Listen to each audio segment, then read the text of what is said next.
परिचय। भौतिकी के शिक्षक आज प्रयोगशाला में भौतिकी का एक प्रयोग करने जा रहे हैं। वे विद्यार्थियों के समक्ष प्रयोग आरंभ करते हैं। उन्होंने एक तख्ते को लिया जिसके केंद्र में एक सुराख है। उन्होंने एक विद्युत परिपथ बनाया और उस सुराख से होकर तार को प्रवेश कराया। उसके उपरांत उन्होंने तख्ते पर एक समान रूप के लौह चूर्ण का छिड़काव किया। इस व्यवस्था को सजाने के बाद उन्होंने विद्युत परिपथ की कुंजी को चालू किया। जब उन्होंने विद्युत कुंजी को चालू किया तो लौह चूर्ण के कणों में थोड़ी गति हुई और वे कण संकेंद्री वृत्त प्रतिमान में व्यवस्थित होने लगे। उन्होंने यह प्रयोग आपको विद्युत प्रवाह के चुंबकीय प्रभाव को दिखाने के लिए किया। आपने देखा कि विद्युत धारा द्वारा उत्पन्न चुंबकीय क्षेत्र के कारण लौह चूर्ण कण संकेंद्रीय वृत्त प्रतिमान में व्यवस्थित हो गया। विद्यार्थियों, आज हम गतिमान आवेश और चुंबकत्व के बारे में विस्तार से अध्ययन करेंगे।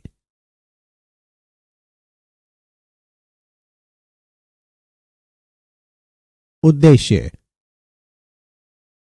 इस पाठ के अंत में आप निम्न करने में सक्षम हो जाएंगे: ऑस्ट्रेड के प्रयोग की व्याख्या करना, लोरेंज बल को परिभाषित करना, फ्लेमिंग के वामहस्त नियम और मैक्सवेल के कॉर्क स्क्रू नियम को परिभाषित करना, विद्युत धारावाही चालक पर चुंबकीय बल का परिकलन करना, संयुक्त विद्युत और चुंबकीय क्षेत्र में गति की व्याख्या करना, साइक्लोट्रॉन का वर्णन करना, बायो-स्वार्ट नियम को परिभाषित करना, विद्युत धारावाही वृत्ताकार पाश के अक्ष पर चुंबकीय क्षेत्र का परिकलन करना।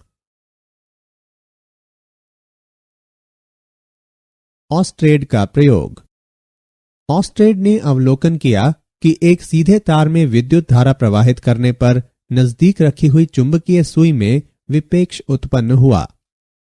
जब तार को सुई के ऊपर रखा गया और दक्षिण से उत्तर से दक्षिण की विद्युत धारा प्रवाहित की गई तो चुंबकीय सुई का उत्तरी ध्रुव पश्चिम की ओर विक्षेपित हो गया। जब तार को सुई के नीचे लाया गया तो सुई की विपरीत दिशा में विक्षेपण हुआ। सुई तार के केंद्रतः वृत्त की स्पर्श रेखा संरेखित होती है।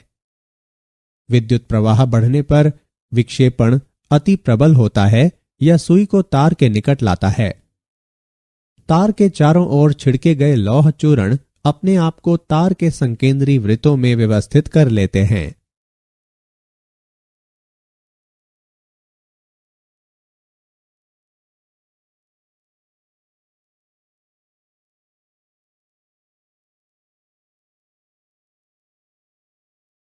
उत्तर ध्रुवीय ज्योति। ध्रुवों के निकट अक्षांश रेखाओं पर आकाश में देदीप्यमान रंग प्रदर्शित होते हैं, जो एक प्राकृतिक परिघटना है। सौर प्रज्वल के समय सूर्य के इलेक्ट्रॉन और प्रोटॉन उत्सर्जित होते हैं, जिनमें से कुछ कुंडलिनी पथ पर पृथ्वी के चुंबकीय क्षेत्र के पाश में फंस जाते हैं। ये कण ध्रुवीय प्रदेश के निकट इकट्ठा हो जाते हैं, जहां पृथ्वी की चुंबकीय क्षेत्र रेखाएं नजदीक होती हैं। वे आवेशित कण किन्हीं विशेष परिस्थितियों में वायुमंडल के अणुओं और परमाणुओं से टकराते हैं और इनसे प्रकाश उत्सर्जित होता है। यह परिघटना उत्तर दिशा में उत्तर ध्रुवीय ज्योति और दक्षिण दिशा में दक्षिण ध्रुवीय ज्योति कहलाती है। लोरेंज बल। किसी चुंबकीय क्षेत्र B पर जब V गति के साथ Q आवेश गतिमान होकर बल आरोपित करता है तो सामान्य रूप से यह चुंबकीय लोरेंज बल कहलाता है। इसके द्वारा दिया जाता है कि F बराबर Q गुणा V और B का गुणनफल। परिणाम स्वरूप F बराबर QVB sin थीटा। किसी चुंबकीय क्षेत्र में गतिमान आवेशित कण पर इसका चुंबकीय बल होता है। महत्तम मान जब कण चुंबकीय क्षेत्र के अभिलंबवत गतिमान होता है, F max बराबर QVB।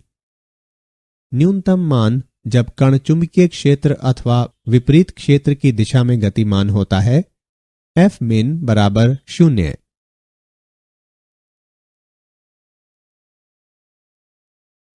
फ्लेमिंग का वाम हस्त नियम। यदि बाएं हाथ की तर्जनी, मध्यमा और अंगूठे को एक दूसरे के अभिलंबवत फैलाएं तो तर्जनी चुंबकीय क्षेत्र, मध्यमा विद्युत प्रवाह और अंगूठा बल की दिशा निरूपित करते हैं। इस नियम का उपयोग चुंबकीय क्षेत्र में धारावाही तार के लिए होता है। तार मोटर यंत्र के आर्मेचर के रूप में कार्य करता है।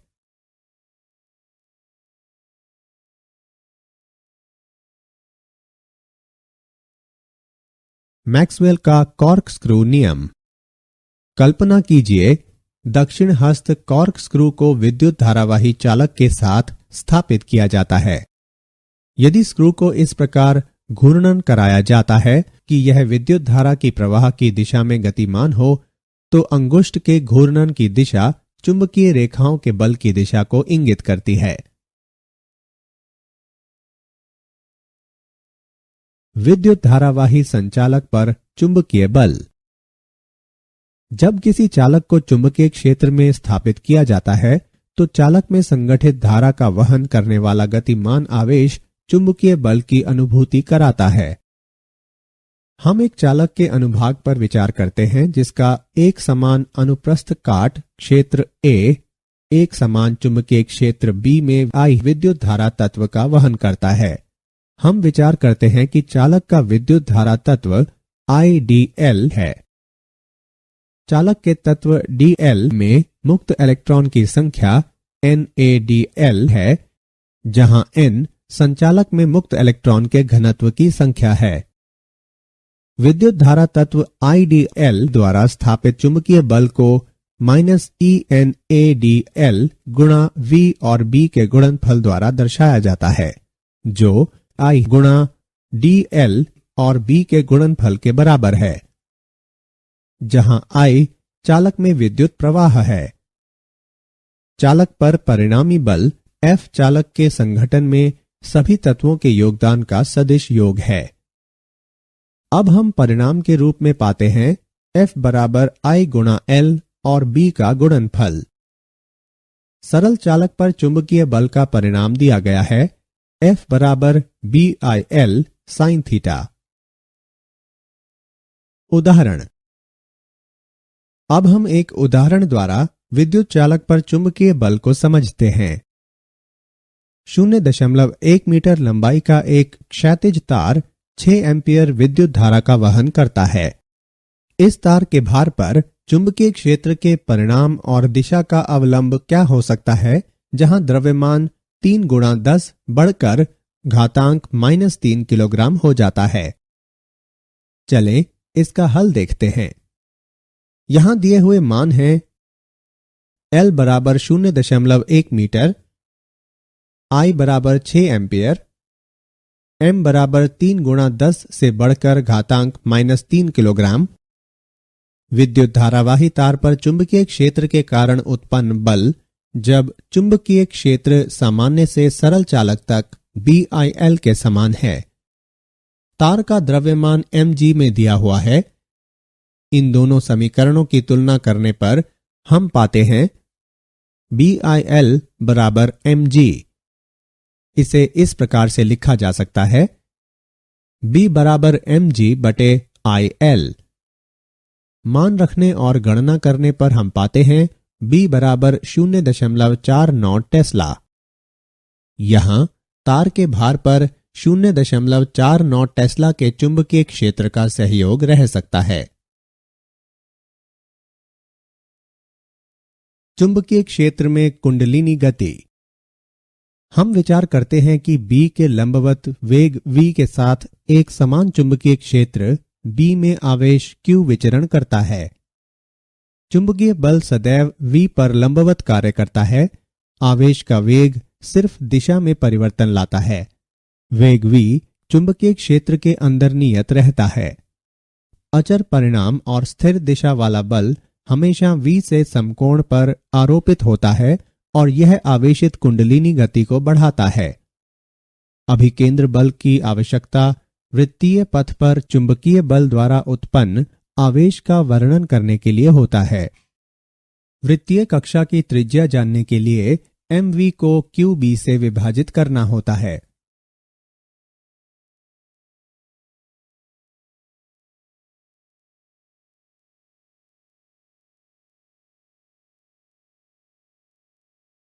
हम विचार करते हैं कि किसी कण का प्रारंभिक वेग v चुंबकीय क्षेत्र b के साथ एक पक्षीय या स्वैच्छिक कोण बनाता है।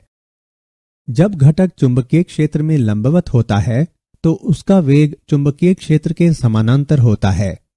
परिणाम स्वरूप वृत्तीय कक्ष का निर्माण होता है।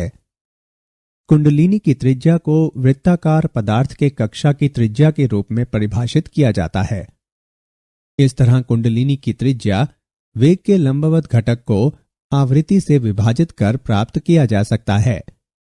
यह m गुणा वेग का लंबवत घटक विभाजित qb के बराबर होता है।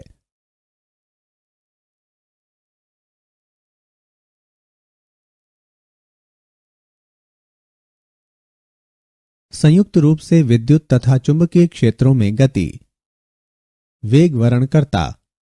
यदि कोई आवेश वेग के साथ किसी ऐसे क्षेत्र में प्रवेश करता है जहां विद्युतीय और चुंबकीय क्षेत्र इस प्रकार है कि विद्युतीय और चुंबकीय बल समान और विपरीत है, तो उस क्षेत्र में आवेश का विक्षेपण नहीं होगा। यह तब संभव है जब विद्युत बल और चुंबकीय बल आपस में एक दूसरे के लंबवत हों। साइक्लोट्रॉन।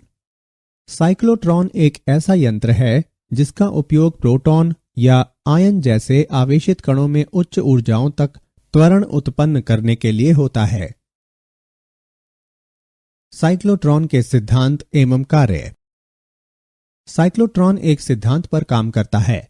इसके अनुसार चुंबकीय क्षेत्र किसी वृत्ताकार पथ पर अपनी गति से मुक्त आवृत्ति के साथ गतिमान आवेशित कण में बाधक होता है, जहां विद्युत क्षेत्र इसे त्वरित कर सकता है।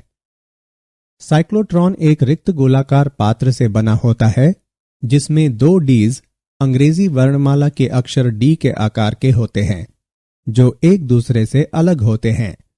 दोनों डीज अपने सीधे किनारों पर खुले हैं। पात्र को बहुत ही शक्तिशाली विद्युत चुंबक के ध्रुवों के बीच स्थापित किया जाता है। डीज के रिक्त स्थान के बीच उच्च आवृत्ति वाले प्रत्यावर्ती धारा वाले विद्युत दोलक को स्थापित किया जाता है। स्रोत आयनों में त्वरण उत्पन्न करता है। कल्पना कीजिए, धनात्मक आवेश Q और द्रव्यमान m के साथ एक आयन रिक्त स्थान केंद्र पर है जब D2 के सापेक्ष D1 ऋणात्मक विभव पर है। D के अंदर चुंबकीय क्षेत्र आयन को उसके रास्ते से r त्रिज्या वाले अर्धवृत्त की ओर मोड़ देता है। यहां आवेश निम्न संबंध स्थापित करता है: QVB बराबर mv वर्ग बटे r। साइक्लोट्रॉन आवृत्ति जिस पर आयन क्षेत्र में गमन करता है उसे QB बटे 2 पाई m द्वारा दर्शाया जाता है। D में आयन द्वारा एक अर्धवृत्त को पूरा करने के लिए गया समय पाई m बटे QB द्वारा बताया जाता है। अनुनाद की स्थिति में आयन बारंबार त्वरित होने और ऊर्जा प्राप्त करने के लिए डीज के बीच में एक निश्चित समय पर पहुंचता है। अनुनाद की स्थिति में यह ऊर्जा कक्षा के आकार को बढ़ाने को छोड़कर कुछ नहीं करता है। आयन रिक्त स्थान से गुजरते समय हर बार ऊर्जा प्राप्त करने के लिए एक स्प्रिल पथ बनाता है, लेकिन प्रत्यावर्ती धारा विभिन्न चरणों में रन जाता है। डी की त्रिज्या में आयन वांछनीय ऊर्जा प्राप्त करता है। यह ऋणात्मक आवेशित प्लेट और यंत्र की पत्ती द्वारा विक्षेपित हो जाता है। आयन द्वारा प्राप्त महत्तम ऊर्जा को b वर्ग, r वर्ग और q वर्ग के गुणनफल को 2m से विभाजित कर दर्शाया जाता है। संयोजन की श्रेणी में v बराबर v1 plus v2 plus v3, जहां समानांतर संयोजन में q बराबर q1 plus q2 plus q3। संयोजन की श्रेणी में CS का व्युत्क्रम बराबर 1 बटे C1 प्लस 1 बटे C2 प्लस 1 बटे C3, जहां समानांतर संयोजन में CP बराबर C1 plus C2 plus C3। संयोजन की श्रेणी में धारिता को कम करने के लिए संधारित्र श्रेणी में जुड़े होते हैं, जहां समानांतर संयोजन में संधारित्र धारिता बढ़ाने के लिए समानांतर क्रम में जुड़े होते हैं।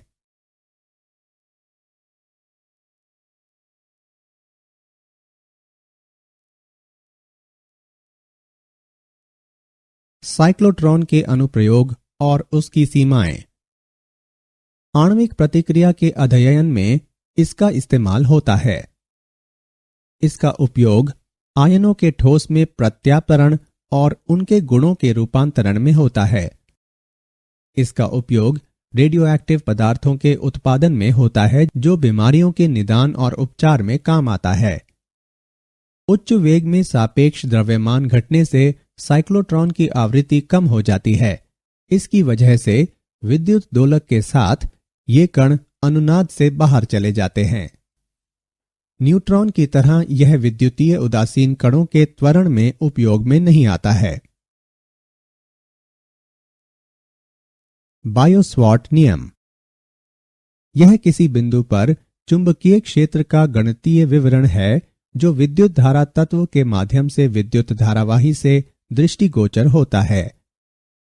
बायो-सवार्ट नियम व्यक्त करता है कि किसी बिंदु P पर विद्युत प्रवाह IDL के सापेक्ष सदिश R और प्रवाही धारा I सक्रिय होती है तो चुंबकीय क्षेत्र dB का परिणाम है विद्युत धारा I के समानुपाती, विद्युत प्रवाह तत्व की लंबाई dl के समानुपाती, साइन थीटा के समानुपाती जहां थीटा r और dl के बीच के कोण हैं, और बिंदु P पर विद्युत धारा तत्व से r दूरी के वर्ग का व्युत्क्रमानुपाती। बायो-सवार्ट नियम का गणितीय स्वरूप। गणितीय स्वरूप में dB बराबर k गुणा I और dl व r कैप का वेक्टर गुणनफल क्रॉस प्रोडक्ट r की घात 2 से विभाजित, जहां k समानुपाती नियतांक है और इसका मान μ0/4 पाई द्वारा दर्शाया जाता है। अब सदिश रूप में बायो-सवार्ट नियम। dB बराबर μ0/4 पाई गुणा I और dl व r कैप का वेक्टर गुणनफल क्रॉस प्रोडक्ट r की घात 2 से विभाजित, और परिणाम रूप dB बराबर μ0/4 पाई गुणा IDL साइन थीटा बटे r की घात 2। विद्युत धारावाही वृत्ताकार पाश के अक्ष पर चुंबकीय क्षेत्र। विचार किया जाए कि r त्रिज्या वाले वृत्ताकार पथ I विद्युत धारा प्रवाहित कर रहा है। हमें विद्युत धारा पाश से प्रभावित बिंदु P पर चुंबकीय क्षेत्र की गणना करनी है। बिंदु P विद्युत धारा पाश के अक्ष पर स्थित है। हम विचार करते हैं कि एक अति सूक्ष्म तत्व AB की लंबाई dl है। बायो-सवार्ट नियम के अनुसार P पर कोई चुंबकीय क्षेत्र है तो इसे इस प्रकार दिखाते हैं μ0/4 पाई गुणा IDL साइन थीटा और a वर्ग द्वारा विभाजित। यहाँ थीटा बराबर 90 डिग्री और साइन 90 बराबर 1। अतः P पर चुंबकीय क्षेत्र μ0/4 पाई गुणा IDL और a वर्ग द्वारा विभाजन के रूप में दर्शाया जाता है। विभिन्न तत्वों के कारण P पर चुंबकीय क्षेत्र विभिन्न दिशाओं में होगा। Cp के समानांतर सभी घटकों को जोड़ा जाता है, जबकि Cp के लंबवत सभी घटकों को हटाया जाता है। अब विद्युत धारा पाश के कारण P पर कुल चुंबकीय क्षेत्र को dB साइन बीटा के कुल संकलन से दिखाया जाता है। इस समीकरण में मान को रखने पर हम P पर कुल चुंबकीय क्षेत्र μ0I/4 पाई वर्ग गुणा साइन बीटा और 2 पाई r के बराबर पाते हैं। लेकिन साइन बीटा बराबर r/a, अतः P पर कुल चुंबकीय क्षेत्र μ0I r वर्ग बटे 2a घन के बराबर है। इस समीकरण को हम इस प्रकार से भी लिख सकते हैं। μ0I r की घात 2 बटे 2 गुणा r वर्ग प्लस x वर्ग की घात 3/2। यह चुंबकीय क्षेत्र वृत्ताकार कुंडली के अक्ष पर कार्य करता है।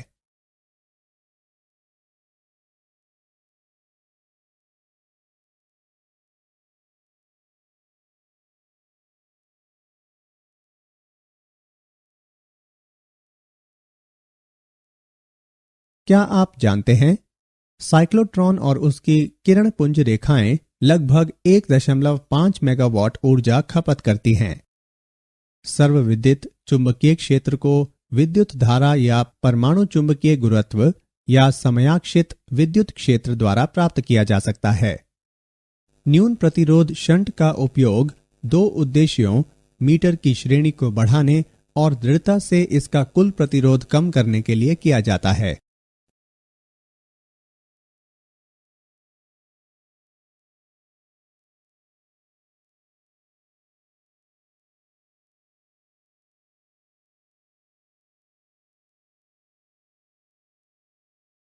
सारांश। आइए हमने जो कुछ सीखा है उसे संक्षेप में दोहराएं। ऑस्ट्रेड ने अवलोकन किया कि एक सीधे तार में वाहक विद्युत धारा चुंबकीय सुई के निकट विक्षेपित हो जाता है। किसी चुंबकीय क्षेत्र में गतिमान आवेशित कण पर चुंबकीय बल का मान महत्तम होता है जब कण चुंबकीय क्षेत्र के लंबवत गुजरता है। फ्लेमिंग के वाम हस्त नियम का उपयोग चुंबकीय क्षेत्र में विद्युत वाही तार के लिए होता है जब तार यंत्र में आर्मेचर के रूप में काम करता है। मैक्सवेल का कॉर्क स्क्रू नियम बताता है, यदि स्क्रू इस प्रकार घूर्णन करे कि यह विद्युत धारा के प्रवाह की दिशा में गतिमान हो, तो अंगूठे के घूर्णन की दिशा चुंबकीय रेखाओं पर आरोपित बल की दिशा में इंगित करती है। अभिकेंद्र बल का उपयोग चुंबकीय बल द्वारा उत्पन्न वृत्ताकार पथ पर आवेश को जानने के लिए होता है। कुंडलिनी की त्रिज्या कक्षा के वृत्ताकार पदार्थ की त्रिज्या के रूप में परिभाषित की जाती है। साइक्लोट्रॉन एक यंत्र है जिसका उपयोग आवेशित कण को त्वरित करने के लिए होता है ताकि प्रोटॉन या आयन उच्च ऊर्जा प्राप्त कर सके। चुंबकीय क्षेत्र किसी वृत्ताकार पथ पर अपनी गति से स्वतंत्र आवृत्ति वाले गतिमान आवेशित कण को बाधित कर सकता है।